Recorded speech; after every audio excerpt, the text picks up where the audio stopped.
ગરીબો માટેનું અનાજ વડોદરામાં બગડી ગયું। કરજણના કસમપુરા ગામે પ્રશાસને સીલ કરેલો 25,800 કિલો સસ્તા અનાજનો જથ્થો બગડી ગયો છે। છેલ્લા 5 વર્ષથી આ અનાજ સીલ કરેલું હતું, જેમાં 22,000 કિલો ઘઉં, 2,850 કિલો ચોખા, 650 કિલો ખાંડ, 250 કિલો મીઠું અને 50 કિલો ચણાનો સમાવેશ છે।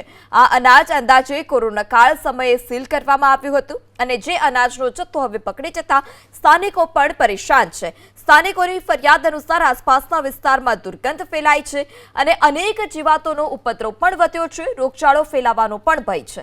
પ્રશાસનના પાપે ગરીબોનું અનાજ ગરીબો સુધી પહોંચતું જ નથી, પરંતુ આ જે ગંભીર બેદરકારી છે તે સામે આવી છે। 5 વર્ષ પહેલા પ્રશાસને અનાજનો જથ્થો સીલ કર્યો હતો અને પછી એ સીલ સામે 5 વર્ષ સુધી પ્રશાસને જોયું જ નથી।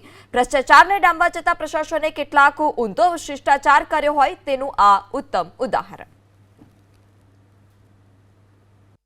આ કાસમપુર ગામ છે અને કોરોના કાળ વખતનું આ બધું અનાજ હરી ગયું છે। ગંધ બહુ મારે છે અને એના જીવડા કિલ્લા બધું બહાર નીકળે છે। અમારું ત્રીજું ઘર છે અને મંદિર વાળું ફર્યું છે।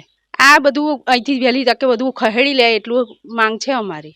3 થી 4 વર્ષ પહેલા જે સસ્તા અનાજની દુકાન અમારા ગામમાં આવેલી હતી, જેને પોલીસ તંત્ર અને વહીવટી તંત્ર દ્વારા જે સીલ કરાયો હતો જથ્થો, જે અત્યાર સુધી એને ઉઠાવવામાં આવ્યો નહીં અને એમાં કેટલી દુર્ગંધ મારી રહી છે અને એના મેં કીડા પણ પડી ગયા છે।